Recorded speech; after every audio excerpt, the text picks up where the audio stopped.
Viernes, 21 de junio de 2024. Materia común. Tesis jurisprudenciales y aisladas. 1 de 10. Registro digital, 202-9057. Tipo, jurisprudencia. Pensión por viudez. Contra la resolución que niega su reconocimiento es aplicable el plazo de 15 días previsto en el artículo 17 de la Ley de Amparo. Hechos. Los tribunales colegiados de circuito contendiente sustentaron criterios contradictorios al analizar si el amparo indirecto contra la resolución del Instituto de Seguridad y Servicios Sociales de los Trabajadores del Estado que niega el reconocimiento del derecho a una pensión por viudez puede promoverse en cualquier momento, por ser imprescriptible la acción para obtenerla, o bien, si es aplicable el plazo de 15 días previsto en el artículo referido. Criterio jurídico. La segunda sala de la Suprema Corte de Justicia de la Nación determina que el plazo para promover el amparo indirecto contra la resolución del Instituto de Seguridad y Servicios Sociales de los Trabajadores del Estado que niega el reconocimiento del derecho a una pensión por viudez es el genérico de 15 días conforme al artículo 17 de la Ley de Amparo. Justificación. La naturaleza imprescriptible del derecho a recibir una pensión no puede equipararse a la acción para solicitar su reconocimiento en la vía correspondiente y ante la autoridad competente, toda vez que éste se rige por sus propias formalidades, incluyendo las relativas a la interposición de los medios de impugnación en su contra, como el juicio de amparo indirecto. La resolución por la cual el Instituto niega el reconocimiento del derecho a recibir la pensión es un acto de autoridad emitido fuera de un procedimiento, recaído a la solicitud formulada por un ciudadano y, por tanto, se ubica en el supuesto del primer párrafo del artículo 17 de la Ley de Amparo, que prevé el plazo genérico de 15 días para promover el juicio en su contra, ya que respecto de ese acto no se actualizan los supuestos de excepción previstos en las fracciones y A4 del referido. Precepto a los que, excepcionalmente, se prevé un plazo distinto. Segunda sala. 2 de 10. Registro digital, 202-9046. Tipo, aislada. Control difuso de constitucionalidad y convencionalidad de normas generales en amparo directo. Es improcedente realizarlo cuando en los conceptos de violación se hace valer su inconstitucionalidad e inconvencionalidad. Hechos. Una persona pensionada demandó al Instituto Mexicano del Seguro Social, para que la pensión de invalidez que se le paga en términos de la Ley del Seguro Social publicada en el Diario Oficial de la Federación el 12 de marzo de 1973, se incremente conforme al salario mínimo vigente en la Ciudad de México, como lo dispone el artículo 172 del propio ordenamiento, y no de acuerdo con el Índice Nacional de Precios al Consumidor, INPC. En amparo directo solicitó que el Tribunal Colegiado de Circuito realizara un control difuso de constitucionalidad y convencionalidad del artículo 11º transitorio del decreto por el que se reforman diversas disposiciones de la Ley del Seguro Social, publicado en el Diario Oficial de la Federación el 20 de diciembre de 2001, que establece el incremento de las pensiones conforme al INPC, e hizo valer la inconstitucionalidad e inconvencionalidad del referido precepto. Criterio jurídico. Este Tribunal Colegiado de Circuito determina que es improcedente realizar el control difuso de convencionalidad y constitucionalidad de una norma general en amparo directo, cuando en los conceptos de violación el quejoso aduce su inconstitucionalidad e inconvencionalidad. Justificación. Los tribunales colegiados de circuito tienen competencia en amparo directo para verificar la regularidad constitucional y convencional de las normas generales aplicadas en las sentencias impugnadas en ese medio de control concentrado, pues son quienes deciden, por regla general, en forma terminal y definitiva si una disposición es o no contraria a la Constitución Federal y a los tratados internacionales sobre derechos humanos, con la salvedad del recurso de revisión del que conoce la Suprema Corte de Justicia de la Nación en amparo directo. Si bien el alto tribunal ha interpretado que acorde con el artículo 1, en relación con el 133, amos de la Constitución Política de los Estados Unidos Mexicanos, en nuestro sistema existe el control difuso, a través del cual cualquier órgano jurisdiccional puede inaplicar una norma. Lo cierto es que tratándose de procedimientos de control concentrado, cuando se haga valer la inconstitucionalidad o inconvencionalidad de normas generales, debe abordarse su estudio al dictar sentencia. 14º Tribunal Colegiado en materia de trabajo del primer circuito. 3 de 10. Registro digital, 202-9050. Tipo, aislada. Demanda de amparo directo. es oportuna su presentación en la primera hora hábil del día siguiente al del vencimiento del plazo de 15 días, durante la vigencia de la normativa que reguló los horarios de las oficialías de partes del Tribunal Federal de Justicia Administrativa, con motivo de la pandemia por el virus SARS-CoV-2, COVID-19. Hechos. La persona quejosa presentó su demanda de amparo directo en la primera hora del día hábil siguiente al en que feneció el plazo de 15 días que establece el artículo 17 de la Ley de Amparo, durante la vigencia de la normativa emitida por la Junta de Gobierno y Administración del Tribunal Federal de Justicia Administrativa, para regular los horarios de atención al público de las oficialías de partes, a efecto de disminuir el riesgo de contagio, con motivo de la emergencia sanitaria generada por el virus SARS-CoV-2, COVID-19. Criterio jurídico. Este tribunal colegiado de circuito determina que es oportuna la presentación de la demanda de amparo directo en la primera hora hábil del día siguiente al del vencimiento del plazo de 15 días, durante la vigencia de la normativa que reguló los horarios de las oficialías de partes del Tribunal Federal de Justicia Administrativa, con motivo de la pandemia por el virus SARS-CoV-2, COVID-19. Justificación. En términos del parámetro constitucional de la tutela judicial efectiva, que supone que la jurisdicción contenciosa administrativa debe partir de una interpretación acorde con los artículos 1, 17 y 103, fracción, de la Constitución Política de los Estados Unidos Mexicanos, no debe existir restricción al plazo de 15 días para presentar la demanda de amparo directo, previsto en el artículo 17 de la Ley de Amparo. Así, al realizarse el cómputo respectivo, la interpretación de la normativa emitida por la señalada Junta de Gobierno y Administración, que redujo el horario de atención al público de las oficialías de partes de 8:30 a 15:30 horas, con motivo de la emergencia sanitaria por el virus SARS-CoV-2, COVID-19, debe hacerse conforme a la tesis de jurisprudencia 2A/J 108/2009, de la Segunda Sala de la Suprema Corte de Justicia de la Nación, en el sentido de que cuando con motivo de un horario de labores fijado en acuerdos administrativos o leyes secundarias, se restrinja la oportunidad para la presentación de la demanda de amparo directo, generándose la imposibilidad de hacerlo hasta las 24 horas del día del vencimiento, como lo señala el artículo 87 del Reglamento Interior del Tribunal Federal de Justicia Administrativa, es oportuna su presentación en la primera hora hábil del día siguiente. Segundo Tribunal Colegiado en Materia Administrativa del Tercer Circuito. 4 de 10. Registro Digital, 202-9059. Tipo, aislada. Personalidad del apoderado de una sociedad mercantil señalada como autoridad responsable en amparo indirecto. El acta notarial en que conste el poder para acreditarla debe contener la transcripción de las facultades que le fueron otorgadas. Hechos. En amparo indirecto se señaló a una persona moral como autoridad responsable, en el que se concedió la suspensión provisional de los actos que se le atribuyeron. En su contra interpuso recurso de queja, a través de su apoderada general, quien exhibió copia certificada de un acta notarial para acreditar su legitimación, en la que solo constaba la afirmación del notario público que tenía facultades para representar a la persona moral quejosa. Criterio jurídico. Este tribunal colegiado de circuito determina que el acta notarial en que conste el poder para acreditar la personalidad del apoderado de una sociedad mercantil señalada como autoridad responsable en amparo indirecto, debe contener la transcripción de las facultades que le fueron otorgadas.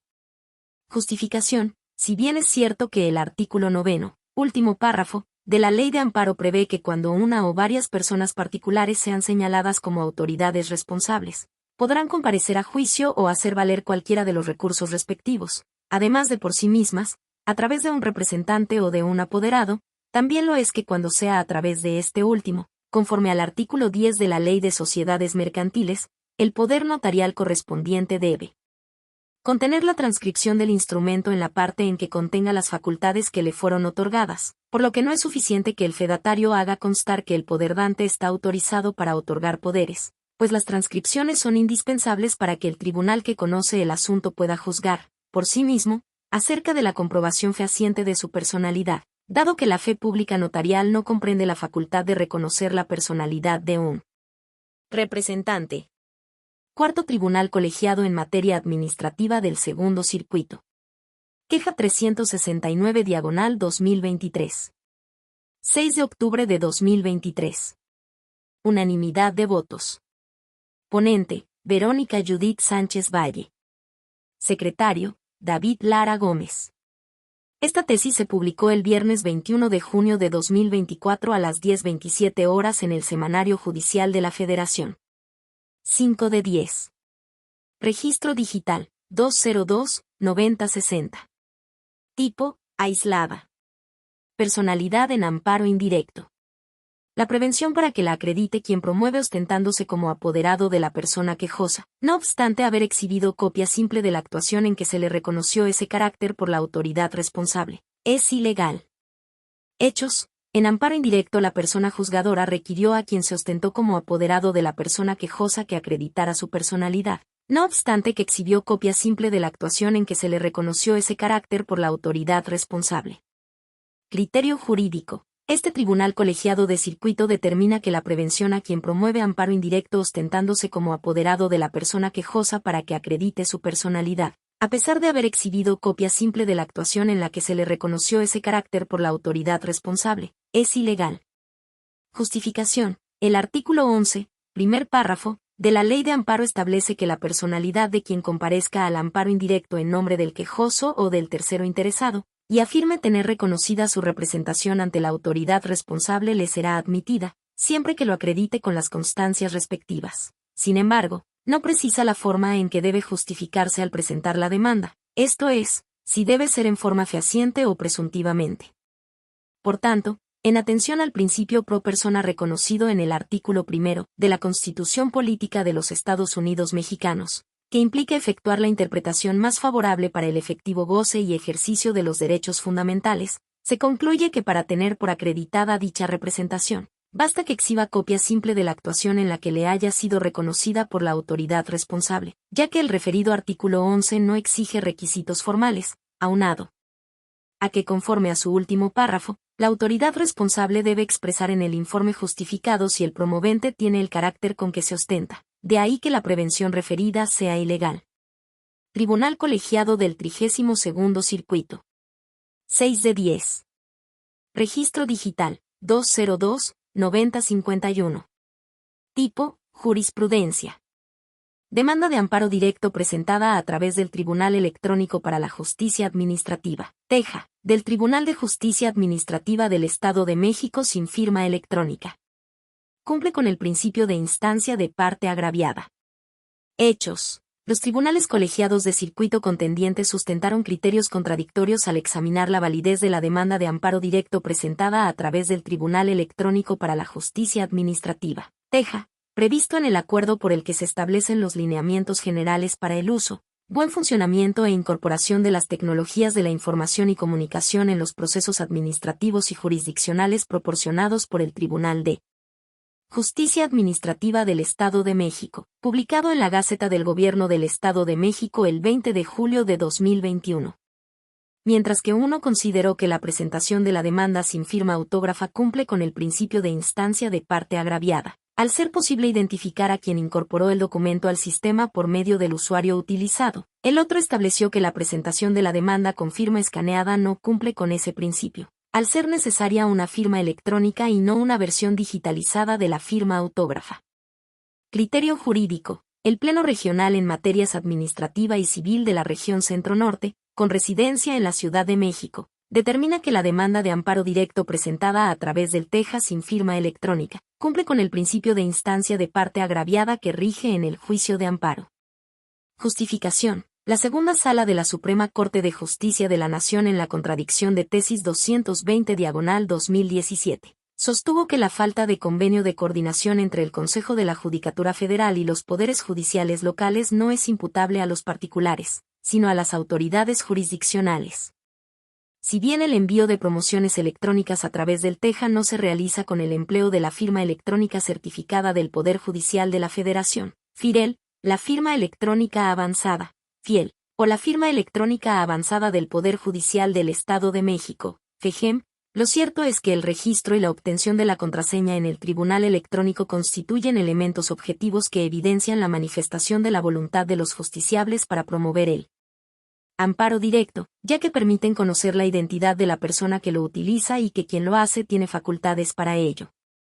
Aunque no existe acuerdo de interconexión tecnológica entre el Consejo de la Judicatura Federal y el Tribunal de Justicia Administrativa del Estado de México, en términos del artículo 178 de la Ley de Amparo, los secretarios del Tribunal de Justicia Administrativa del Estado de México deben certificar los elementos que permitan corroborar la vinculación de la persona que presentó la demanda a través del tribunal electrónico, lo que posibilita conocer el usuario que la presentó y, en caso de que no se haya enviado dicha certificación, el Tribunal Colegiado de Circuito está facultado para solicitarla, ya que constituye el parámetro con el que puede tenerse por satisfecho el principio de instancia de parte agraviada.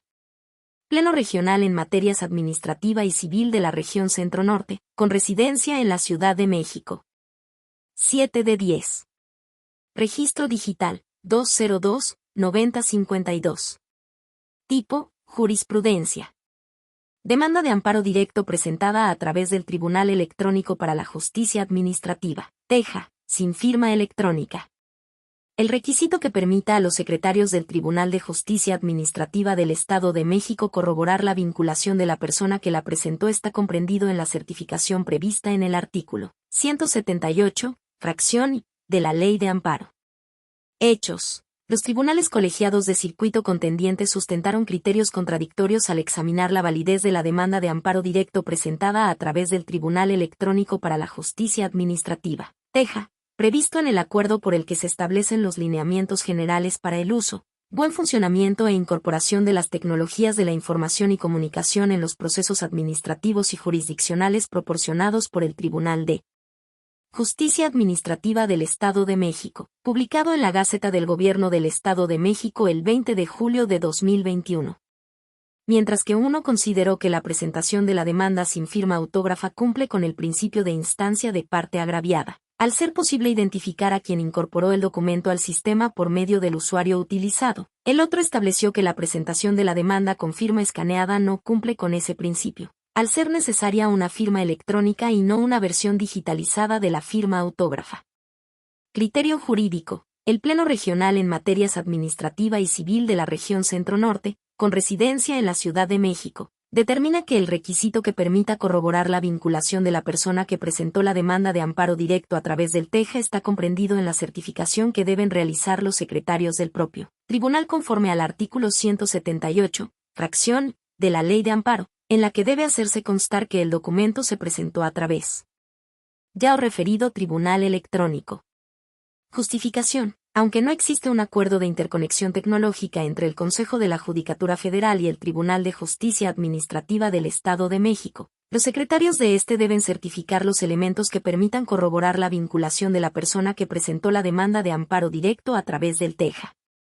Si el artículo 178, fracción, de la Ley de Amparo, impone la obligación de certificar al pie de la demanda la fecha de notificación al quejoso de la resolución reclamada, la de su presentación y los días inhábiles que mediaron entre ambas fechas, el requisito que permita corroborar la vinculación está comprendido en esa certificación, en la que debe hacerse constar que el documento se presentó a través del TEJA, sobre todo, cuando constituye el parámetro con el que, de acuerdo con el criterio del alto tribunal del país, puede tenerse por satisfecho el principio de instancia de parte agraviada en los casos en que no exista un acuerdo de interconexión tecnológica.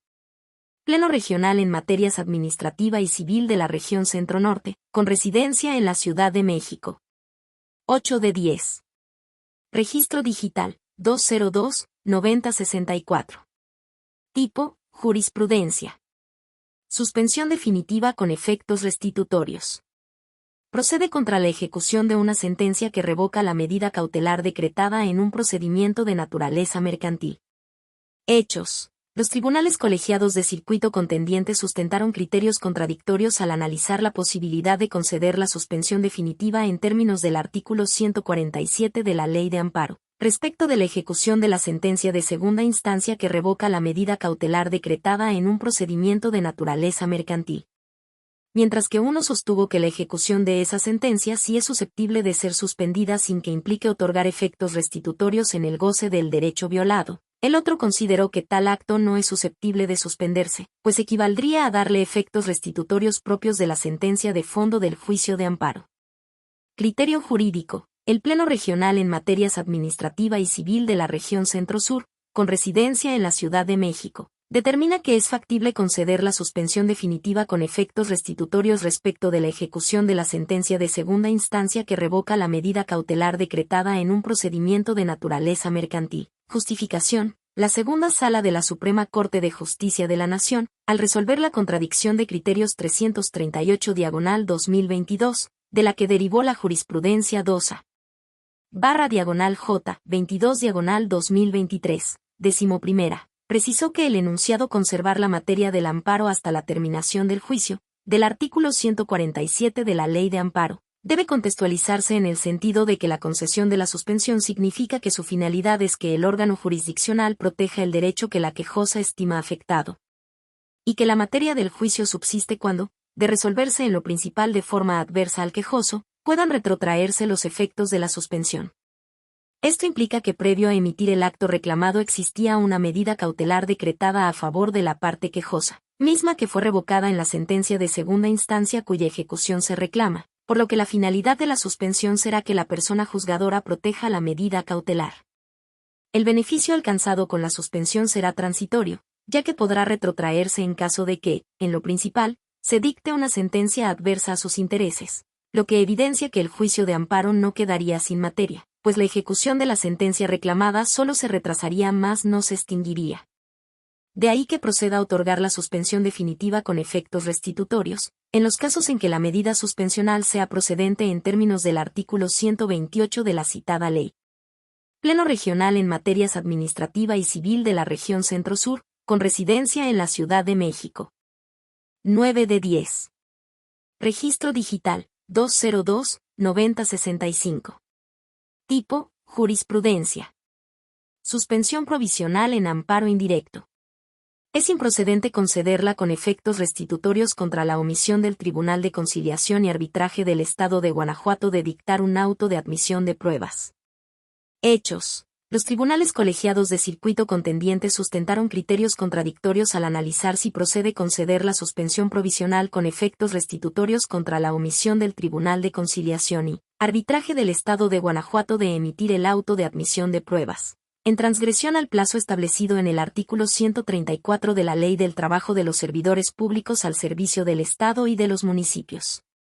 Mientras que uno determinó que no era procedente, aun cuando existiera una dilación prolongada, porque de otorgarse bastaría una sola actuación de la responsable para restituir el derecho transgredido y dejar sin materia el fondo del asunto. El otro sostuvo lo contrario, en atención a la apariencia del buen derecho, a partir de que la parte quejosa bajo protesta de decir verdad, manifestó que había transcurrido un tiempo prolongado sin que la autoridad dictara el auto de admisión de pruebas.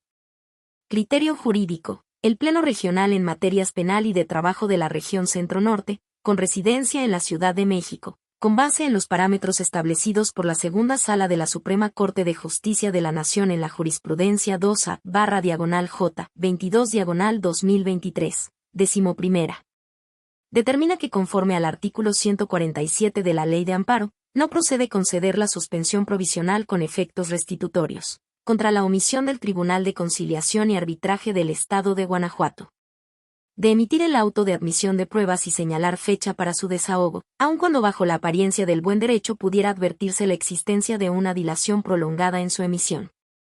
Justificación. La segunda sala al resolver la contradicción de criterios 338/2022, que dio origen a la jurisprudencia 2A/J 22/2023, 11ª, de rubro, suspensión del acto reclamado con efectos restitutorios. Parámetros que debe tomar en cuenta el juzgador al analizar la posibilidad de concederla ante la eventualidad de que, con ello, se deje sin materia el juicio de amparo en lo principal. Concluyó que los parámetros para conceder la suspensión del acto reclamado con efectos restitutorios son: 1. Que la restitución provisional de los derechos será transitoria en la medida que, en caso de resolver de forma adversa a la parte quejosa, ya sea negando el amparo o sobreseyendo en el juicio, se esté en posibilidad de retrotraer los efectos de la suspensión. Y 2. Se tratará de un beneficio no transitorio o definitivo cuando éste no pueda ser revocado aun cuando se niegue el amparo. Con base en esos parámetros, no procede la suspensión provisional con efectos restitutorios contra la omisión de emitir el auto de pruebas y señalar fecha para su desahogo, en transgresión al plazo establecido en el mencionado artículo 134, aun cuando bajo la apariencia del buen derecho pudiera advertirse una dilación prolongada en su emisión, ya que se imprimirían efectos definitivos a la medida cautelar, que no serían revocables en caso de que en el fondo se emitiera una sentencia adversa de negativa o sobreseimiento. El dictado del auto de pruebas vincula de inmediato a la autoridad responsable a emitir una serie de actuaciones procesales posteriores el día de su celebración, lo que, en términos del artículo 128 de la Ley de Amparo, contravendría disposiciones de orden público. Pleno regional en materias penal y de trabajo de la región Centro-Norte, con residencia en la Ciudad de México. 10 de 10. Registro digital, 202-9045. Tipo, aislada. Contradicción de criterios. Es improcedente la denunciada entre una jurisprudencia de un extinto pleno de circuito y una tesis aislada de un tribunal colegiado del mismo circuito. Hechos. Se denunció la posible contradicción entre los criterios sustentados en una jurisprudencia del extinto pleno del 25º circuito y una tesis aislada de un tribunal colegiado del mismo circuito. Criterio jurídico. El Pleno Regional en Materias Penal y de Trabajo de la Región Centro-Norte, con residencia en la Ciudad de México, determina que es improcedente la contradicción entre los criterios sustentados en una jurisprudencia de un extinto pleno de circuito y una tesis aislada de un tribunal colegiado del mismo circuito. Justificación. La segunda sala de la Suprema Corte de Justicia de la Nación, al resolver la contradicción de criterios 380/2023, estableció que es improcedente la contradicción entre los criterios sustentados por un tribunal colegiado de circuito y un pleno regional de la misma región, porque el criterio de este último prevalece sobre el del inferior, al ser una cuestión de jerarquía o grado en la región. Este criterio resulta aplicable por analogía al existir circunstancias similares. En atención al artículo 226, fracción 3, de la Ley de Amparo, en su texto anterior a la reforma publicada en el Diario Oficial de la Federación el 7 de junio de 2021, procede la contradicción de tesis ante el Pleno de Circuito cuando se presenta entre las sustentadas por tribunales colegiados del mismo circuito, teniendo la calidad de jurisprudencia la tesis que deriva de dicha contradicción, la cual sigue siendo obligatoria mientras no exista pronunciamiento en contrario de la Suprema Corte de Justicia de la Nación o del Pleno Regional correspondiente. Pleno Regional en Materias Penal y de Trabajo de la Región Centro-Norte, con residencia en la Ciudad de México.